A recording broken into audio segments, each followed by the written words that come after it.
Bismillahirrahmanirrahim. Alhamdulillahirabbil alamin. Wassalatu wassalamu ala asyrafil anbiya'i wal mursalin sayyidina wa maulana Muhammadin wa ala alihi wa sahbihi ajma'in, amma ba'd. Alhamdulillah, puji syukur kita kembalikan kepada Allah Subhanahu wa taala. Kita masih diberikannya nikmat sehat, nikmat umur, nikmat taufik hidayah. Hari ini kita masih bisa hadir di majelis taklim kita untuk melaksanakan kewajiban kita menuntut ilmu agama. Talabul ilmi fariidatun ala kulli muslimin. Di antara ilmu yang bermanfaat, yang penting untuk kita ketahui adalah mempelajari kisah kehidupan Rasulullah SAW. Karena yang pertama, memang Rasulullah itu dijadikan oleh Allah sebagai contoh teladan, sebagai ikutan. Kita kada bisa mengikuti Rasulullah kecuali kita mengetahui kisah hidup beliau. Kemudian kada sempurna mutabaah kita kepada Rasulullah kecuali dengan cinta kepada beliau. Dan kada bisa cinta kepada beliau tanpa mengenal Rasulullah. Pelajaran kita sudah memasuki tahun ke-7 Hijriah. Jadi Hudaybiyah itu, perjanjian Hudaybiyah itu di akhir tahun ke-6. Lalu Nabi kita sudah kembali ke Madinah, lalu sudah memasuki bulan Al-Muharram. Secara umum peristiwa besar di tahun ke-7 Hijriah itu yang pertama peperangan Khaybar. Jadi nomor 1 di tahun ke-7 itu adalah perang Khaybar. Kemudian lagi peristiwa besar di tahun ke-7 itu adalah Rasulullah mengirim surat kepada raja-raja di daerah Arab dan di luar Arab untuk mengajak masuk Islam. Kemudian yang terakhir adalah Umratul Qadha, yaitu umrah yang tertunda di tahun ke-6 karena adanya perjanjian Hudaybiyah, itu dilaksanakan di tahun ke-7. Nah, 3 macam itu peristiwa besar yang terjadi di tahun ke-7. Jadi yang pertama dahululah kita bicarakan, yaitu perang Khaybar. Khaybar itu adalah satu tempat ya lebih daripada antara 100 kilo 2 sampai 200 km dari kota Madinah, di utara Madinah, atau mungkin sebenarnya lebih ke barat. Jadi arahnya itu lebih tepatnya itu di barat, barat laut daripada kota Madinah. Tempat berkumpulnya orang-orang Yahudi. Nah, jadi sesudah Yahudi itu ada 2 tempat. Yang pertama di Khaybar, mereka datang dari mana? Datang dari Palestina. Orang-orang Yahudi datang dari Palestina, itu berjalan ke selatan. Itu pertama mereka singgah di satu tempat yang bernama Khaybar. Karena di situ mereka melihat banyak pohon kurma, asalnya kayak itu. Jadi tujuan mereka lah kenapa maka sampai berpindah daripada Palestina itu ke Khaybar dan ke Madinah. Karena sebenarnya di dalam kitab suci mereka, Taurat, bahwa Nabi akhir zaman itu akan lahir, akan hijrah ke satu tempat, nang di situ ada gunung-gunung batu dan di situ ada kebun kurma. Nah, lalu mereka mencari tempat itu. Nah, yang pertama ditemukan tadi yaitu Khaybar, maka berdiamlah di situ. Nah, lalu sampai ini ratusan tahun. Nah, kemudian kayaknya di tengah perjalanan mereka itu menemukan pulang Madinah. Nah, lalu ada mengira boleh jadi di Madinah, lalu berdiamlah sebahagian di Madinah. Jadi itulah kenapa maka Yahudi itu terbagi di dalam 2 tempat. Pertama di Khaybar, dan di situ yang terbanyak. Nah, bahkan di situ ada beberapa benteng-benteng yang kuat-kuat itu di Khaybar. Kemudian nang kedua di Madinah kada banyak. Jadi kalau nang besarnya aja lah, nang besarnya itu bentengnya kalau di Khaybar itu ada 8 buah benteng. Adapun di Madinah itu cuma 3. Nah, dan sudah kita pelajari nang 3 pertama Bani Qainuqa, kemudian nang kedua Bani Nadir, kemudian nang ketiga Bani Quraizah. Nah, ketiga-tiganya ini sudah dikalahkan oleh Rasulullah. Nah, sudah ditundukkan, sebahagian sudah diusir, sebahagian sudah dibunuh. Kemudian sebahagian memang minta izin untuk tetap tinggal di Madinah. Nah, tetapi kada ada beisian kekuasaan apa-apa lagi. Nah, tetapi nang terbanyak tadi bahkan nang datang dari Bani Mustalik, Bani Qainuqa, kemudian Bani Nadir, kemudian nang tersisa daripada Bani Quraizah itu seluruhnya bakumpul di Khaybar. Dan bahkan sebagaimana kita ketahui nang terdahulu peperangan Ahzab atau perang Khandaq itu penggerak utamanya adalah tokoh-tokoh Yahudi nang ada di Khaybar. Dan seperti As-Salam ibnu Abi Huqaiq, namanya Abi Huqaiq, yang sudah dibunuh oleh orang-orang Aus. Di dalam perjanjian Hudaybiyah di akhir tahun ke-6 kita pelajari bahwa ada gencatan senjata antara orang Islam dengan kafir Quraisy, kada boleh berperang selama 10 tahun. Nah, jadi itu berarti damai dahulu. Musuh terbesar umat Islam nomor 1 adalah Quraisy. Nang kedua adalah Yahudi. Kemudian nang ketiga adalah suku-suku Arab nang lain. Nah, jadi sesudah nomor 1 ini ada perjanjian damai selama 10 tahun, kada boleh ada peperangan. Nah, maka Nabi tenanglah, sepasal dulu kada dipikirkan. Nah, lalu tinggal lagi mau urus nang kedua ini, dan diperintah Allah untuk menyerang Khaybar. Maka diumumkanlah oleh Nabi, dan biasanya kada pernah diumumkan terang-terangan. Setiap peperangan pasti dirahasiakan oleh Nabi, disuruh bersiap-siap pasukan, kita akan berperang, cuma kada tahu kemana-kemana, kada pernah Nabi memadahkan, bahkan tentaranya sendiri itu kada tahu. Pernah Sayyidina Abu Bakar Siddiq batakon lawan Siti Aisyah, adalah Rasulullah memadahkan anak kemana kita, kada tahu, ujar Siti Aisyah. Cuma Rasulullah memadahkan siapakan baju besi, siapakan ini. Nah, kayak itu kemana, ujar Sayyidina Abu Bakar. Padahal paling dekat lawan Rasulullah Sayyidina Abu Bakar Siddiq. Batakun lawan anak sidin seorang bini Rasulullah nang paling disayangi, ya tuh kada tahu. Itu kekuatan rahasia Rasulullah. Dan bahkan biasanya Rasulullah kalau kita misalnya hendak menuju ke selatan musuhnya, itu kadang-kadang Rasulullah berangkatnya ke timur. Jadi orang kada tahu arah kemana, kayaknya di tengah jalan hanyar babelok ambah ke selatan, hanyar babulik pulang arah ke barat supaya menuju ke selatan tadi. Tetapi kali ini Rasulullah langsung mengumumkan bahwa kita akan berperang ke Khaybar. Nah, jadi ini satu-satunya yang diberitahu oleh Rasulullah kemana tujuan kita akan ke Khaybar. Kemudian yang kedua dipadahkan oleh Rasulullah, aku sudah diberitahu oleh Allah kita akan menang. Nah, itu pulang. Jadi ini kabar gembira. Tujuannya jelas, hasilnya sudah jelas. Tujuannya Khaybar, hasilnya menang. Tetapi syaratnya sebuting. Kada boleh umpat kecuali orang-orang nang sudah ikut di dalam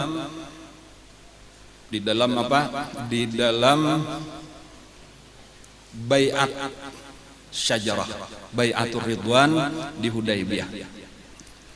Nah, jadi di waktu perjanjian Hudaybiyah itu di bawah pohon, di Hudaybiyah itu terjadi perjanjian di bawah pohon nang disebut baiatur ridwan. Nang berbaiat di situ sebanyak 1.400 orang.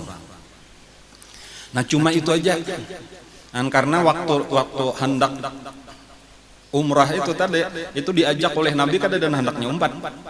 Nah, lalu nang kedua ini banyak sekalinya nah hendak umpat, mendengar tadi apalagi beritanya jelas ini kita menuju Khaybar. Di situ kekayaan Khaybar luar biasa. Dan dipadahkan Nabi menang. Wa'adakumullahu maghanima katsiratan ta'khuzuna.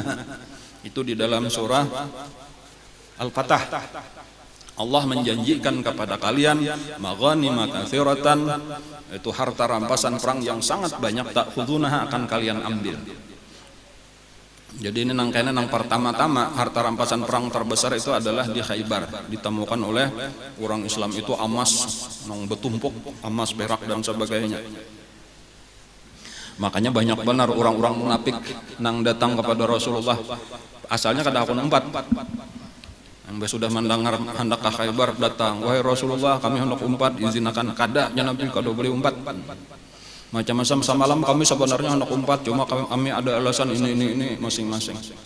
Orang-orang Badawi pun, orang-orang Arab kayak itu juga datang memohon-mohon kepada Rasulullah supaya dibawa ke Khaybar. Tetapi kita tahu aja kenapa. Maka kemarin waktu umrah itu dibawa oleh diajak Rasulullah kada mau. Karena mereka takutan umrah itu kada boleh pakai senjata, sementara mereka akan mendatangi musuh yaitu Quraisy di Mekah. Takutan kalau dibunuh, lalu menghindar kada hendak umpat. Imbas sudah cagar dapat harta rampasan perang, masing-masing berebut.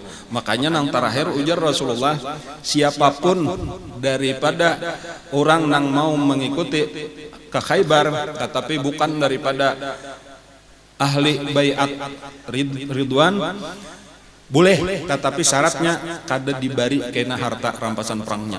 Umpat beperangnya benar aja. Maka mundurlah mereka satu persatu kada jadi. Jadi ketahuan bahwa dasar tujuan bukan untuk membela agama, tetapi tujuan adalah untuk mencari harta rampasan. Dan ini kada bujur salah. Jadi artinya di dalam agama kita tujuan peperangan bukan itu. Jadi makanya kayaknya di dalam setiap peperangan itu pasti ditawari, termasuk ini di Khaybar. Ketika sudah berhadapan itu tawaran daripada Rasulullah kepada musuh-musuh Islam termasuk orang Yahudi. Pilihan yang pertama adalah mereka membaca 2 kalimat syahadat. Dan bilanya sudah mau membaca 2 kalimat syahadat, selesai urusan, mereka jadi masuk Islam, jadi saudara kita. Selamatlah harta mereka, selamatlah darah mereka, keluarga mereka, kada dia apa-apa. Dan itu pilihan pertama, artinya bukan tujuan untuk mengambil hartanya, bukan tujuan untuk membunuh orangnya, kada, bukan itu yang diajarkan di dalam agama kita. Dan kemudian pilihan yang kedua, tetap di dalam agama mereka, tetapi tunduk di bawah peraturan Islam dengan syarat mereka membayar jizyah kepada umat Islam sebagaimana kewajiban umat Islam membayar zakat. Jadi Islam bayar zakat, orang non-Islam membayar jizyah. Dan pilihan yang kedua itu. Tetapi pilihan yang ketiga, seandainya mereka masuk Islam kada mau, membayar jizyah kada mau, hanyar. Pilihan yang ketiga berarti harus diperangi. Dan kayak itulah setiap kali peperangan Rasulullah.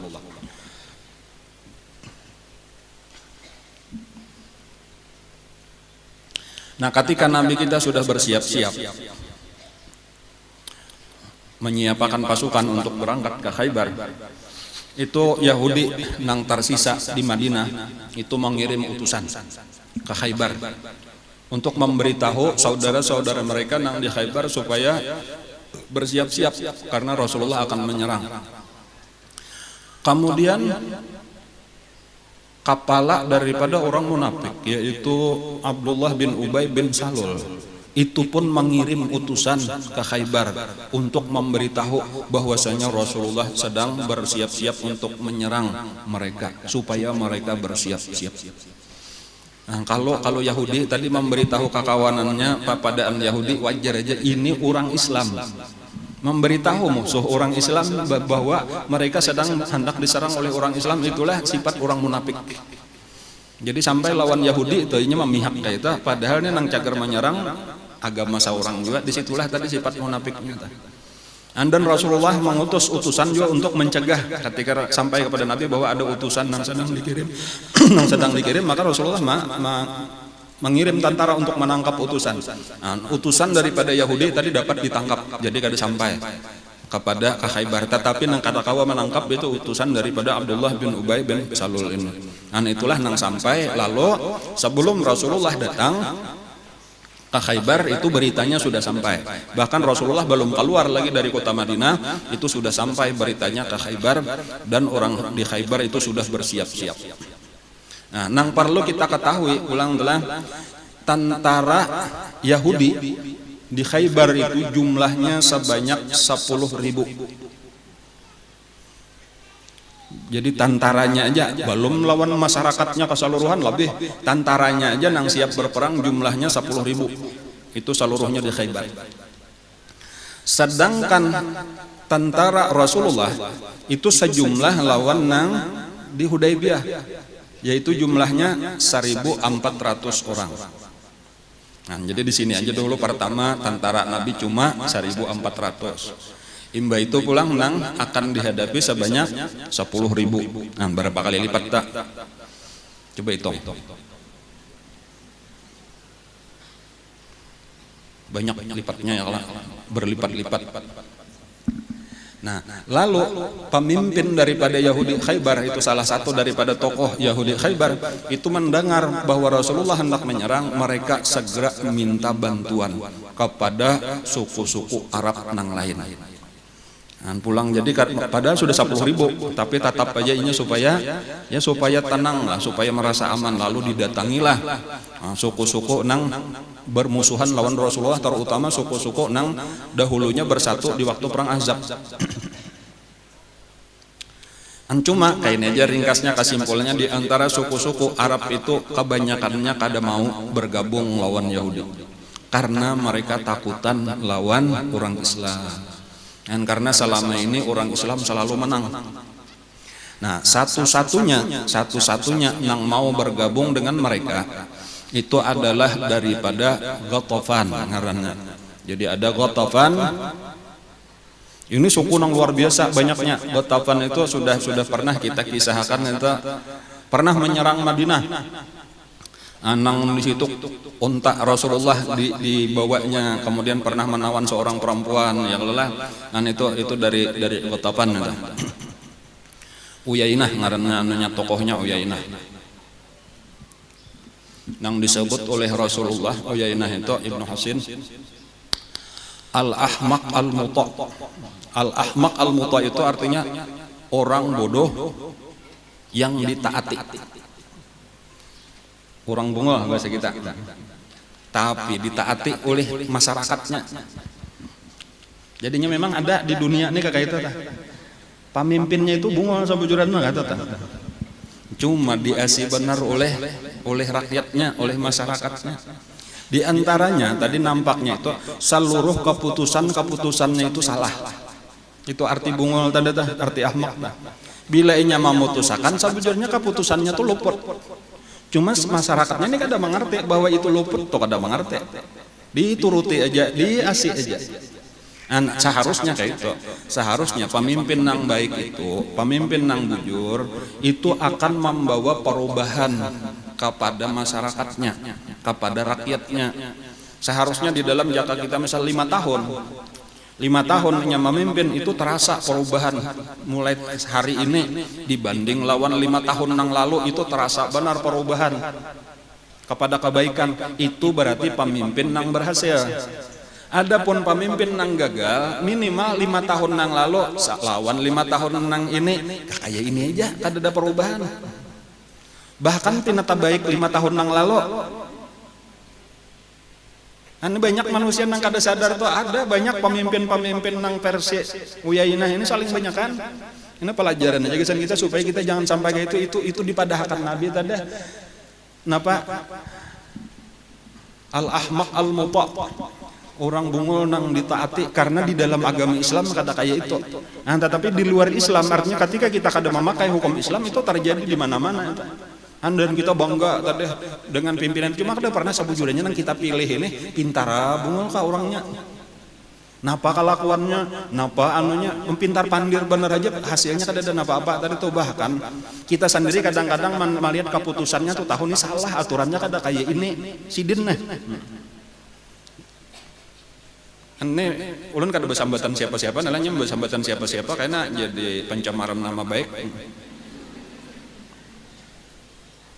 Cuma dipikirkanlah kayak itu tadi, itu satu pelajaran, jangan sampai karena kita asal pilih benar aja, apalagi sekadar dibarinya 50.000 lalu kita pilih Nah, lalu kita kada ada melihat napa perbuatannya, napa gawiannya gesan agama kita, napa nang hasilnya kita seorang kada merasakan, cuma kita kada peduli karena kita kada mengerti juga bahwa seharusnya pemimpin itu membawa kita kepada kebaikan, baik secara zahir duniawinya semakin sejahtera, semakin maju, ataupun terutama agamanya semakin maju. Agama kita ini agamanya kada maju, bahkan agamanya makin mundur, kejahatan makin banyak, dan kita kada menyalahkan lawan ini bahwa usahanya kada maksimal, kada kawa aja nya sudah takdir kayak ini, kayak itu aja tak pulang Allah Ta'ala nang disalahkan. Dan padahal seharusnya banyak aja orang-orang yang mampu memimpin, yang mengadakan perubahan-perubahan, kayak itu seharusnya orang-orang yang kakak itu yang dipilih. Nah, inilah tadi kisah Uyainah ini tadi. Inilah satu-satunya yang ketika didatangi oleh tokoh daripada Khaybar. Kinanah ngarannya adalah Ibnu Abil Huqaiq, itu tokoh daripada Khaybar nih. Kinanah Ibnu Abil Huqaiq ini nang berkeliling kemana-mana tadi meminta bantuan. Nah, lalu bersedialah daripada Ghatafan ini untuk membantu. Itu ketika Kinanah tadi bulik itu langsung dikirimnya 1000 tentara daripada Ghatafan. Kemudian ujarnya Kaina, aku menyusul dengan tambahan lagi 4000. Jadi Kinanah ini bulik bersama dengan 1000 orang daripada Ghatafan. Jadi berarti berapa sudah tentaranya di Khaybar aja sudah 10.000, ditambah 1000 pulang daripada Ghatafan berarti 11.000. Nah, kemudian Rasulullah datang itu tadudi, artinya di belakang daripada nang 1000 tadi. Jadi Rasulullah itu di hadapan Rasulullah itu ada sebanyak 11.000 sudah nang mahadang kedatangan Rasulullah. Sementara Rasulullah cuma beserta 1.400. Nah, sekalinya pulang di belakang Rasulullah itu menyusullah tadi Uyainah beserta dengan 4.000 tentara. Dan jadi memanglah dari satu sisi Rasulullah itu dijanjikan menang oleh Allah Ta'ala. Sebagaimana kita saat ini, kita ini sebenarnya dijanjikan oleh Allah menang. Umat Islam saat ini dijanjikan wa kana haqqan alaina nasrul mu'minin, ujar Allah. Kami berjanji, kami pasti akan menolong orang Islam. Orang Islam itu pasti menang. Tetapi bukan berarti kita menang itu tanpa melewati perjuangan berat. Dan jadi salah orang nang memadakan kita sudah dijanjikan menang, santai-santai aja, kada ujiannya berat luar biasa untuk mendapatkan kemenangan. Karena itu janji Allah tadi supaya kita jangan pernah putus asa. Itu aja, supaya kita jangan pernah putus asa, terus berjuang bagaimanapun beratnya. Karena kita yakin Allah pasti akan menolong kita. Dan walaupun waktunya kita kada tahu. Tetapi jangan sampai juga kita merasa aman. Arti merasa aman tadi lalu kita ya kada berjuang lagi mengharapkan kemenangan dari Allah Ta'ala aja. Inilah nang kita ratusan tahun sudah kada pernah menang-menang. Mulai Belanda sampai hari ini kita kalah terus. Karena kita kenapa? Karena perjuangan kita kada maksimal. Jadi seakan-akan janji Allah kayak kada bujur bahwa kita dijanjikan menang. Tetapi bukan janji Allah kada benar. Ujar Allah Ta'ala misalnya wallazi arsala rasulahu bil huda wa dinil haq liyuzhirahu 'ala ad-dini kullih wa kafa billahi syahida. Artinya agama Islam ini kayaknya akan mengalahkan seluruh agama-agama yang lain. Seluruh agama-agama di dunia kada peduli itu apapun ngarannya itu pasti akan tunduk di bawah agama Islam. Tetapi kapan itu terjadinya? Jawabannya adalah tergantung siapa usaha kita. Dan walau sudah dijanjikan Allah, tetapi secara syariat wajib kita berusaha maksimal. Nah, kayak itulah tadi contoh inilah kayaknya yang akan terjadi di dalam Fathu Khaybar atau di dalam peperangan Khaybar. Perjuangannya luar biasa dan ini berbulan-bulan. Dan kadang satu mat tuh perang Khaybar itu beberapa bulan hanya tuntung. Mengepung satu benteng aja itu saling lawasan, apalagi sampai ke delapannya. Dan ini masih di tengah jalan aja sudah Nabi kita ini sudah di muka musuh, di belakang musuh. Dan maka di belakang aja 4.000, di muka 11.000. Itu tegangnya luar biasa. Cuma karena kekuatan iman aja lagi. Amun nang kurang-kurang kuat iman bukan. Kan cuma Rasulullah tawakal tuh Allahnya kuat. Makanya tetapi secara usaha ikhtiar itu Nabi kita mengirim utusan. Dikirim oleh Nabi utusan untuk menemui pemimpin daripada Ghatafan. Oh ya inah tadi. Lalu ujar Nabi, kada usah ikam umpatan, biar aja kami lawan Yahudi. Ikam jangan umpatan. Kada ujar ini kami hendak umpat, kami bakawan lawan Yahudi. Sama-sama kafir. Lalu dijanjikan oleh Nabi, ujar Nabi kada usah umpat karena kami ini sudah dijanjikan oleh Allah kami pasti menang lawan Yahudi. Bilanya ikam hakun ujar Nabi babulik karena aku memberi saparo daripada kurma, saparuh daripada kurma nang dimiliki oleh Khaybar itu selama 1 tahun itu saparuh kayaknya dibari kada hakun. Lalu negosiasi pula nang kedua ujar Nabi seluruhnya kayaknya kurma selama 1 tahun itu seapa ajanya kurma nang hasil utama daripada Khaybar itu kurma itu 1 tahunan itu dibariakan kayaknya asal hakun bulikan, jangan umpatan berperang. Nah ini usaha ikhtiar Nabi supaya musuh jangan terlalu banyak, minimal jangan ada bantuan lagi nang 5.000 orang.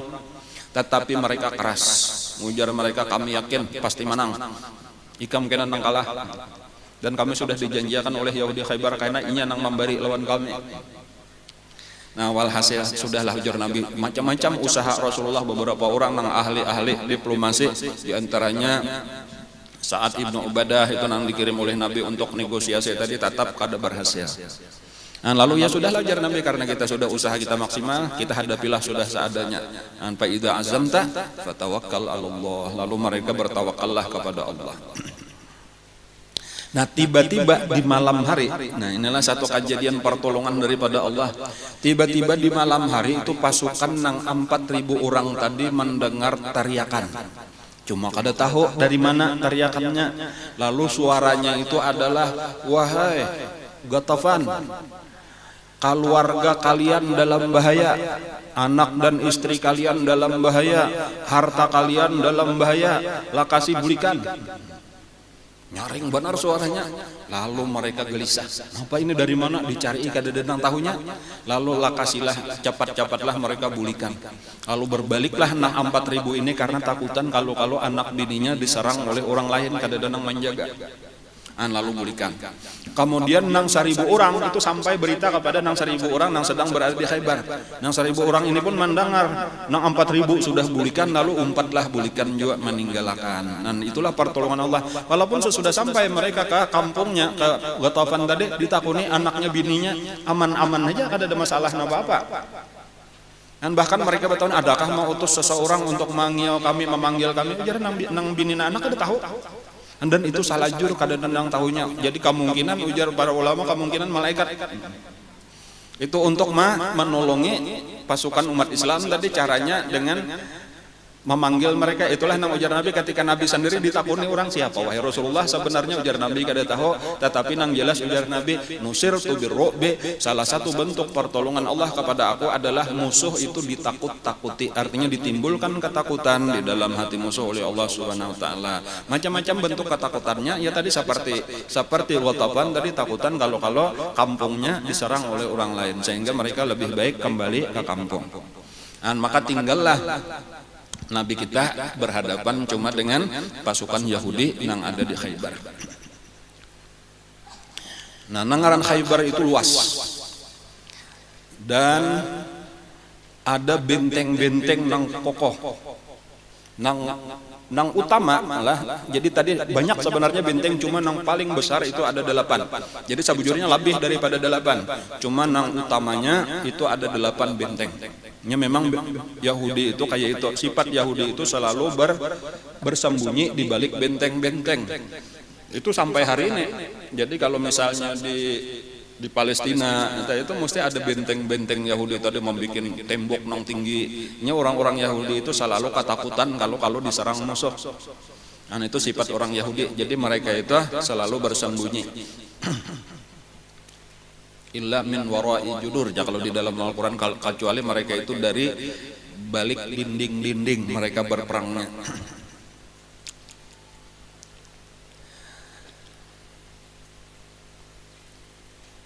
Lalu nang pertama lah benteng nang terkuat sebujurnya, dan di situ paling banyak tentaranya, paling kuat itu adalah benteng nang pertama, artinya pamulaan benar di pintu gerbang Khaybar sendiri itu bila orang datang dari Madinah itu bertamuan dengan benteng yang pertama, dan itu benteng pertahanan. Disitulah puncak kekuatan sebujurannya tuh, artinya tentara nang utama dikumpulkan di situ, panglima nang paling kuat, pasukan nang paling hebat dikumpulkan di situ. Ngarannya bentengnya disebut Asim. Asim itu benteng nomor 1 daripada Khaybar. Dan inilah nang pertama-tama tentunya ditamui oleh Nabi, dan pertama bukan Asim tetapi Naim, ngarannya Naim, Hisnu Naim. Hisnu Naim. Naim itu adalah benteng nang pertama dan paling kuat. Dan ini kisah mengepung benteng ini aja berhari-hari, beberapa hari, berpuluh-puluh hari kayak itu. Itu kada kawa di apa-apa. Dan bahkan hari pertama Nabi kita datang sampai ke situ,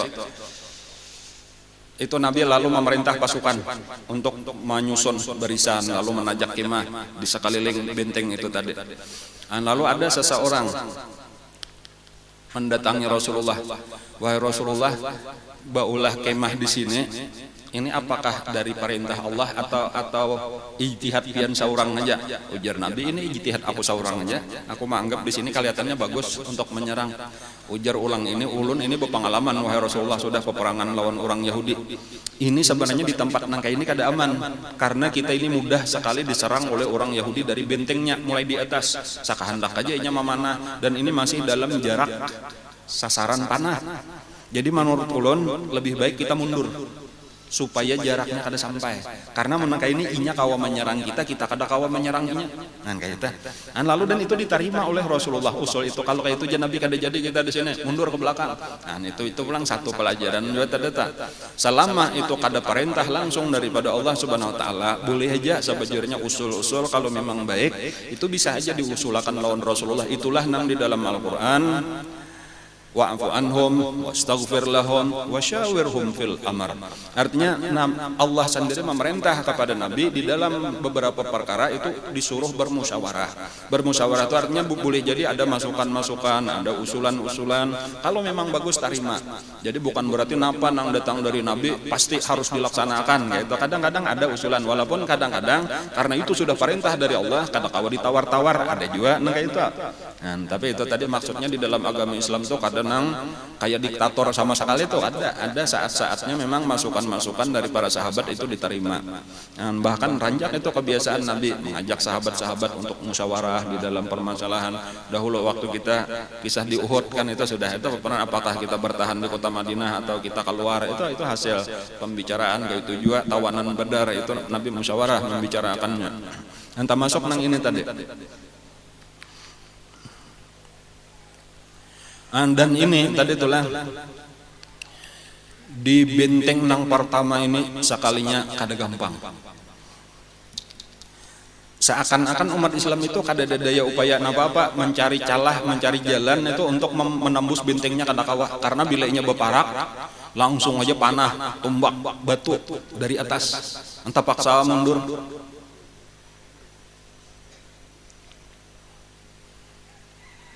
Jadi seakan-akan orang Islam ini menghadang bener aja, menghadang aja menunggu di situ. Karena bilanya ada, pindah hendak dicoba-coba, pindah sunyi, maju, sekalinya dapat peluang serangan dari atas. Kadang-kadang ada waktunya dibuka lawangnya, pintu gerbangnya dibuka, lalu keluarlah satu orang nang menantang untuk bakalahe. Nah paling-paling gak itu aja lah kita, bilanya ada nang menantang hanyar kena maju juga. Jadi mubarazah, ngarannya mubarazah itu adalah perkelahian tanding satu-satu. Dan ini nang tokoh-tokohnya, nang hebat-hebat, nang sakti-saktinya aja nang keluar itu. Salah satu daripada orang yang paling hebat itu Marhab, Marhab itu daripada jagoannya lah daripada Yahudi, ngarannya Marhab. Itu nang menantang. Siapa? Wani. Maka majulah salah seorang daripada sahabat Nabi, ngarannya Muhammad ibnu Maslamah. Itu tokoh-tokoh Muhammad ibnu Maslamah itu terkenal daripada sahabat Nabi. Nang saudaranya ada Mahmud ngarannya Ibnu Maslamah itu dibunuh oleh Marhab eta. Nah, jadi inilah nang maju nang dang sanak daripada nang sudah dibunuh oleh Marhab. Marhab itu termasuk kalau istilah orang Arab itulah ada orang-orang nang disebut saikong itu atau seorang itu sama dengan 1000 orang. Jadi ada istilah rajulun ka alfin, satu orang laki-laki sama lawan 1000. Itu istilah bener aja di kalangan orang Arab Bahri, itu maksudnya orang-orang nang hebat, orang-orang nang sulit dikalahkan. Jadi itu disebut ka'alfin, rajulun ka'alfin itu orang-orang tertentu aja. Dan di dalam agama Islam pun kada banyak yang kayak itu. Dan seperti misalnya Sayyidina Ali atau Sayyidina Hamzah, Sayyidina Umar, Khalid bin Walid, orang-orang yang istimewa kayak itu aja yang disebut satu itu sama dengan 1000. Al-Miqdad itu tokoh-tokoh Islam. Di dalam Yahudi kayak itu juga. Dahulu kita mempelajari di waktu perang Khandak ada juga yang lelah orang nang tokoh-tokoh nang kayak itu.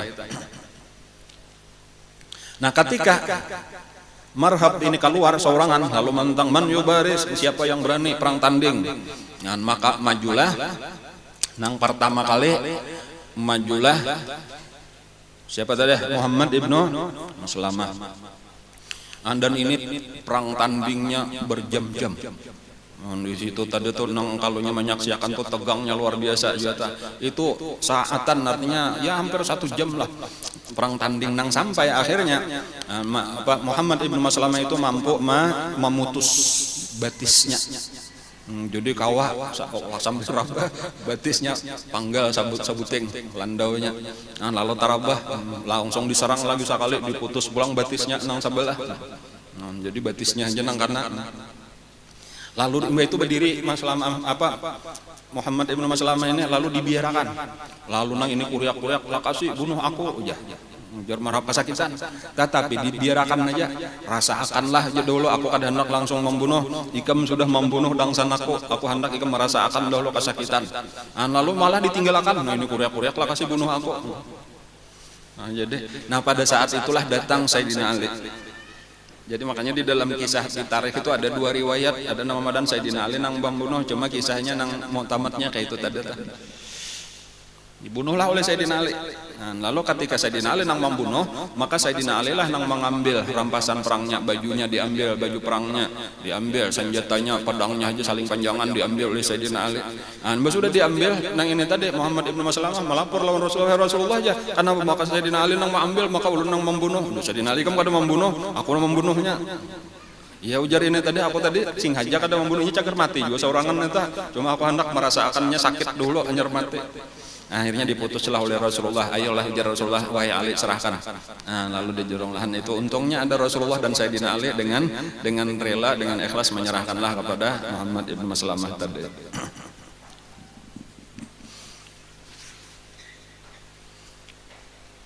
Lalu keluarlah pulang dang sanaknya. Nah, itu ini kisahnya menang kisah satu persatunya. Nah, ada ngarannya Al Haris. Dang sanak daripada siapa tadi? Marhab bin tadi. Lalu majulah juga, cuma ulun kada ingat entah siapa nang maju daripada orang Islam gitu. Terjadi perkelahian lalu menanglah orang Islam. Oh, nang kedua itu Abu Dujanah. Nah, jadi kalau Al Haris itu nang menghadapinya Abu Dujanah. Nah, ingat lapian Abu Dujanah. Abu Dujanah itu di perang Uhud itu nang mengambil pedang Rasulullah. Zulfaqar itu nang memakai pedang. Nang siapa ujar Nabi hendak menggunakan pedang ini dan melaksanakan haknya itu nang Abu Dujanah nang mengambilnya dengan gagah berjalan. Hadhihi misyatun yabghaduhallahu wa rasuluhu illa fi hadhil maqam.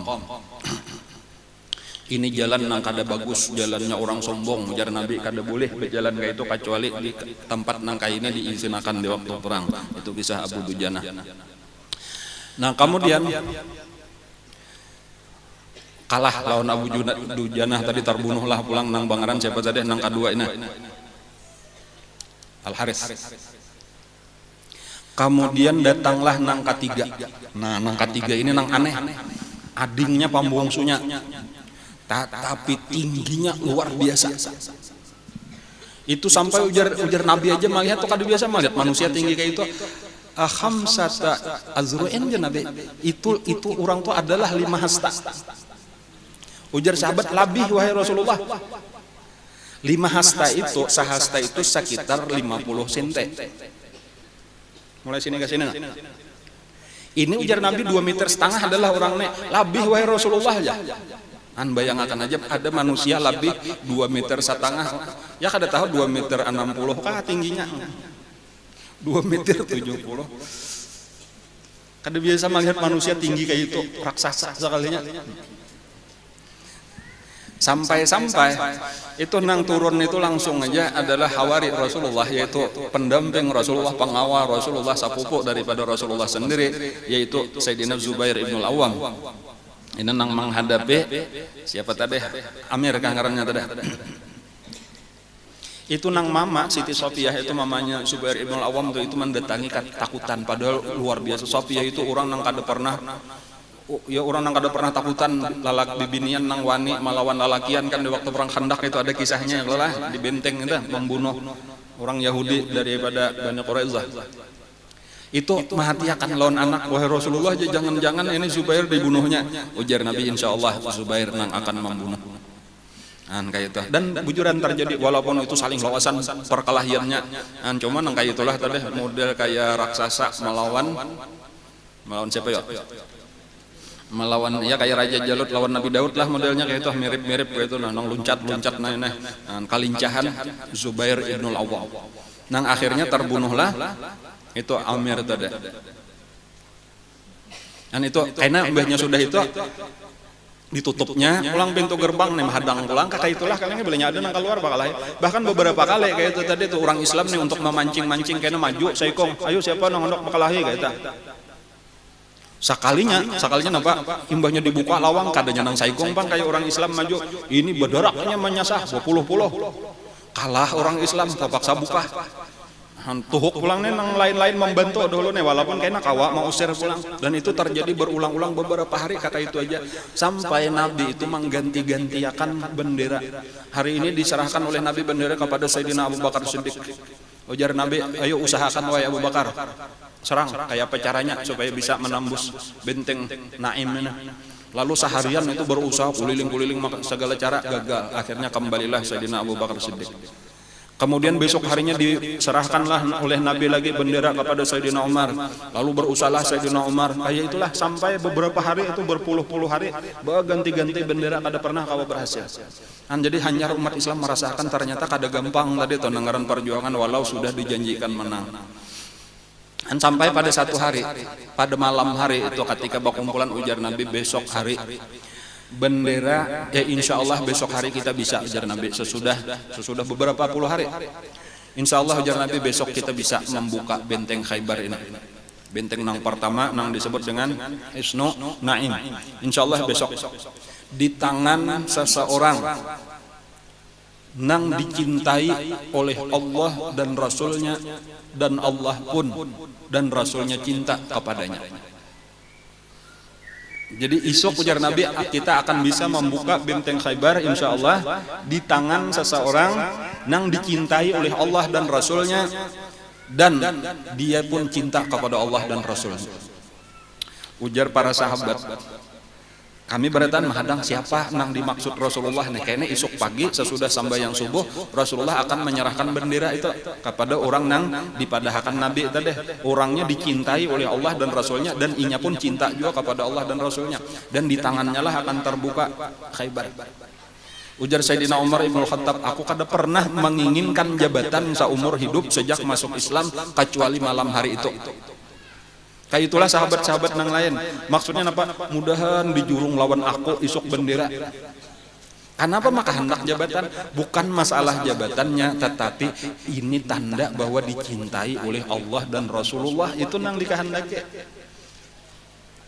Dan sampai ketika sudah sambayang subuh berataan mahadang-hadang beparak lawan Rasulullah, mudahan kanu aku menjurung, mudahan aku. Sekalinya Nabi kita tuntung sambayang subuh, duduklah Nabi kita di atas mimbar. Itu kebiasaan Nabi bilanya hendak bepandir, hendak menyampaikan duduk Nabi di atas mimbar, lalu beparakanlah seluruh sahabat-sahabat ke muka mimbar. Lalu di tangan Nabi bendera. Bendera putih, tulisannya hirang la ilaha illallah Muhammadur Rasulullah. Itulah bendera Rasulullah. Dan kadang-kadang bendera Nabi itu hirang, tulisannya putih, sama aja tulisannya la ilaha illallah Muhammadur Rasulullah. Lalu ketika sudah apa? Sudah duduk. Lalu ujar Nabi kita, barataan mahadang lah, penasaran siapa juga nenang di jurung Nabi ya. Mana Ali? Nah itu pertanyaan Nabi. Mana Ali? Ujar Nabi. Sesudah Nabi paling maniatnya nih kadada Sayyidina Ali. Mana Ali? Ujar Nabi. Lalu ada nama madan, wahai Nabi, Sayyidina Ali kada kawa turun. Sidin sakit mata. Dan sakit matanya parah. Bangkak kadu dua belah matanya sampai kada kawa melihat. Jadi kada kawa dibuka lagi, bangkaknya itu saling genalan. Kayak hintalo lah. Nah, kan hintalo macam-macam juga ya kalau ada hintalo. Walhasil dasar dituntun Sayyidina Ali, cari aja Nabi. Nah, itu padahal namanya kan ada Sayyidina Ali, barang kemudian aku barang Sayyidina Ali garing gitu tak. Cuma kan Nabi kita kayak itulah, cari aja Nabi, bawa ke sini Ali. Nah, lalu adalah namanya maambili, lalu dituntunlah Sayyidina Ali. Tadi kata kau berjalan, kata kau melihat kayak itu terpaksa dituntun sampai ke hadapan Rasulullah. Nah, lalu duduk di hadapan Rasulullah, lalu diludahi oleh Rasulullah kedua belah mata Sayyidina Ali. Ajaib itu disaksikan oleh barataan orang nang ada, itu langsung bakimpis mata Sayyidina Ali, langsung kawa babuncilak, langsung waras. Dan sejak saat itu Sayyidina Ali kada pernah lagi sakit mata sampai meninggal sampai habis umur, sihat mata Sayyidina. Salajur sampai ke mati kada kacamata Sayyidina Ali. Hai bujuran. Ini kada dijual kacamata zaman itu ya kalau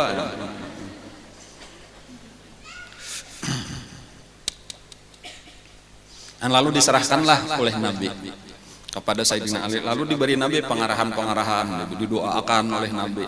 Nah, lalu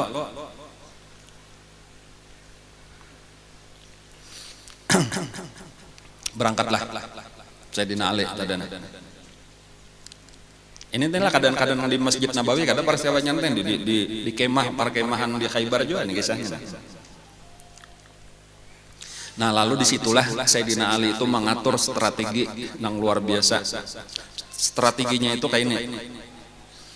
Pasukan itu dibagi oleh Sayyidina Ali 3. Jadi diulah jadi 3 pasukan. Jadi lalu sepasukan itu di sebelah kanan, sepasukan lagi di sebelah kiri, lalu pasukan nang Sidin Saurang itu di tengah. Nah, lalu nang 3 ini, nang di tengah inilah Sayyidina Ali memimpinnya. Sementara nang di kiri di kanan itu disembunyikan oleh Sayyidina Ali sehingga kada kelihatan, jadi diandok jauh-jauh, nang di kanan jauh, nang di kiri jauh. Nah, lalu nang sepertiganya nih aja nang maju menuju ke pintu gerbang tadi. Nah, lalu biasalah sudah itu panah tumbak macam-macam. Sayyidina Ali melindungi diri dengan perisai Sidin sampai akhirnya perisai Sidin hancur karena kebanyakan panah lawan tumbak nang menyerang sampai hancur. Lalu di situ Sayyidina Ali melihat ada bekas lawang nang sudah rusak, pintu gerbang nang sudah rusak. Jadi berarti berganti sudah nang buruk sudah dipacul orang, dibuang orang, ada di parak cita. Nang ada itu kuat benar kada kalau ditembus hanyar ulahan. Nah lalu nang buruk inilah nang diangkat oleh Sayyidina Ali, lalu diulah menjadi perisai. Gasan Sidin berlindung, lawan tantara-tantara itu banyak dilindungi, saurangan aja mengangkat. Nah ini diantara keajaiban juga nang ujar sahabat nang melihat kena imbas sudah kawa Sayyidina Ali menembus pintu gerbang itu, nah itu dibuang oleh Sayyidina Ali lawang tadi itu kami ber-7 ber-8 lawan aku, ujar nang mariwayatakan nih hendak membalik kada kawa menggerakakan beratnya.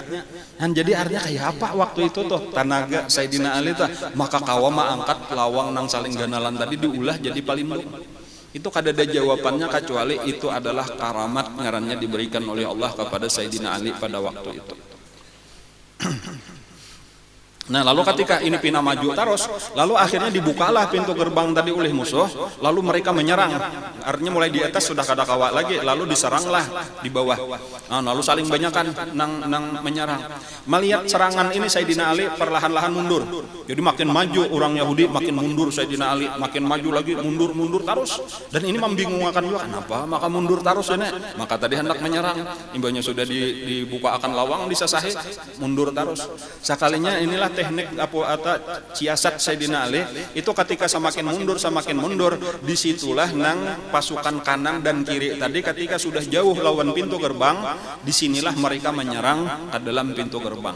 Dan disitulah nang ketika mereka melihat ini menyerang ini kada mau melawan, mundur terus, sekalinya dari samping kiri kanan itu datang masuk ke dalam benteng. Lalu nang ini takajud lalu mundur. Nah ibu sudah mundur hanya maju pulang Sayyidina Ali. Nah disitulah walhasil ringkasnya sesudah pertempuran yang luar biasa itu dikalahkanlah orang-orang Yahudi nang seluruhnya nang ada di dalam benteng Naim tadi. Tetapi ini kisah hanya sebuah benteng. Masih ada berapa lagi? Masih ada 7 benteng lagi. Nah, maka parak 2 jam sebuah benteng aja hanyar, jadi amun kita tuntungakan.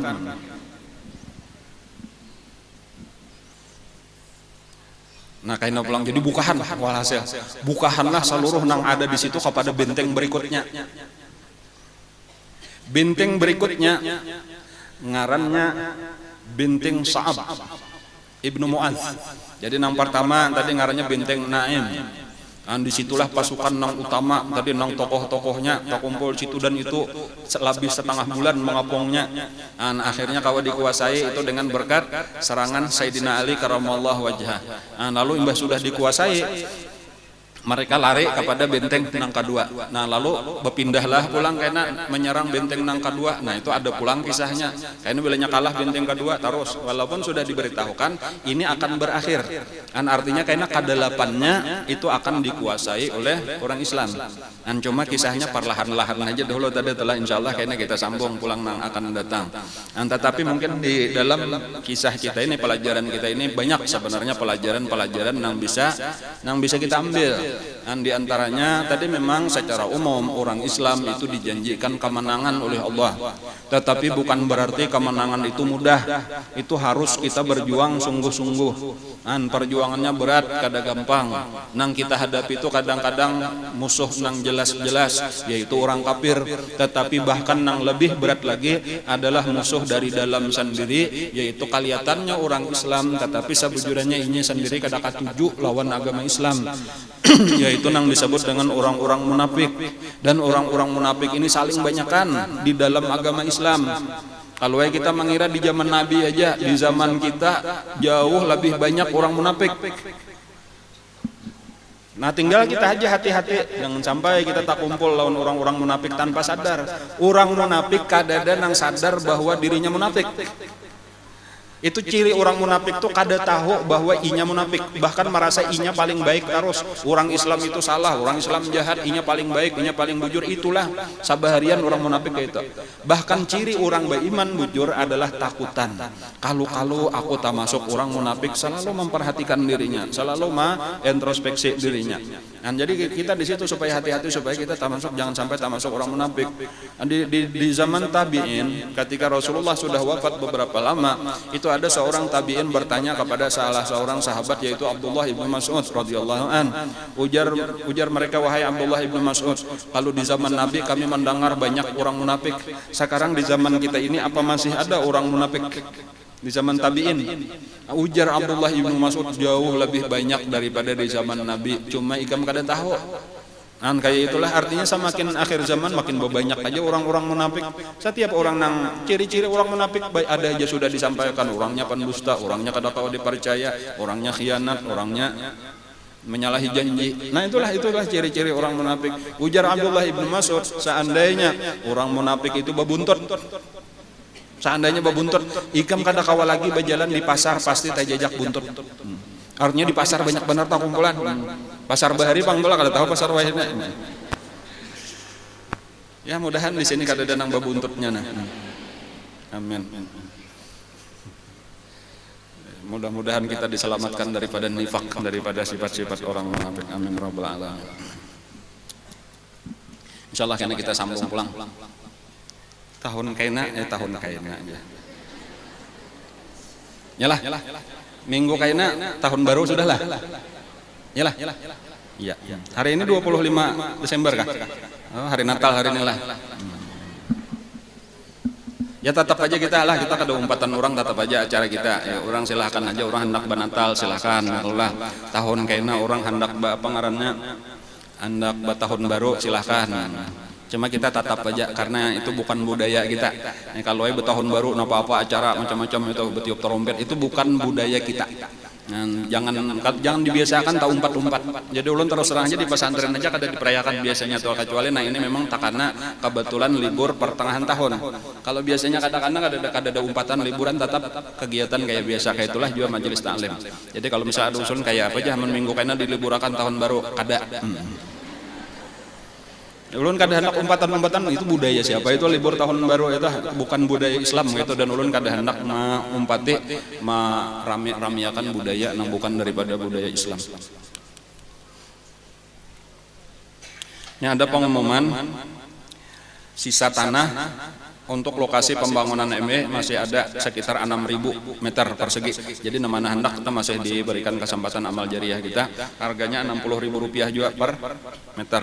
Boleh aja setengah 30.000, seperapat 15.000, sakilan 2.000. Sarah aja. Kemudian yang kedua, mulai minggu akan datang kita sudah memasuki Januari, berarti sudah mulai dikumpulkan donatur tetap bulanan, dan insya Allah mulai minggu kaina itu sudah akan dibagi sekaligus biar menyerahkan impak pertama itu langsung diberi kartu donatur. Tetapi kada wajib minggu kaina, nang mana hendak minggu berikutnya bisa aja. Jadi kita kada bebatas kayak di sekolahan. Kalau di sekolahan kan tanggal 1 sampai tanggal 10 aja batasannya. Ada kita tanggal 1 sampai tanggal 31. Batasannya untuk bulan Januari, untuk Februari itu tanggal 1 sampai tanggal 28. Kayak itulah seterusnya tuh. Jadi tasarah aja di waktu-waktu pengajian di sini. Jadi bisa hari Minggu, bisa malam Jumat, bisa sore Jumat. Itu tasarah pian aja di dalam sebulan. Dan bahkan tadi ulun lebih senang nang bedudi-dudi aja pian. Jangan tanggal 1, tanggal 15, tanggal 20, tapi banyaknya sama sekali. Daripada tanggal 1 sedikit ya kalau lah baik kena aja tanggal menunggalakan dulu banyak-banyak dulu di akhir bulan hanyar di jurung tapi banyak. Nah itu lebih baik daripada langsung tanggal 1 bayar tapi 2.500. Ya, lawan misalnya kena bilanya di akhir bulan kawas 100.000 atau 200.000, lebih baik akhir bulan. Kartu donatur akan diserahkan pada hari Minggu yang akan datang 1 Januari 2017 pada saat penyerahan impak pertama di tahun 2017. Mudah-mudahan rezeki kita dimudahkan oleh Allah ya Allah. Dan dengan niatan tadi gasan akhirat kita juga gasan kita kirim berdahulu maulah kita rumah di surga insyaallah. Amin ya rabbal alamin. Ala dunya wa ala kulli niyatin shalih wa hadratin nabi wa ahli baitil kiram. Al-Fatihah.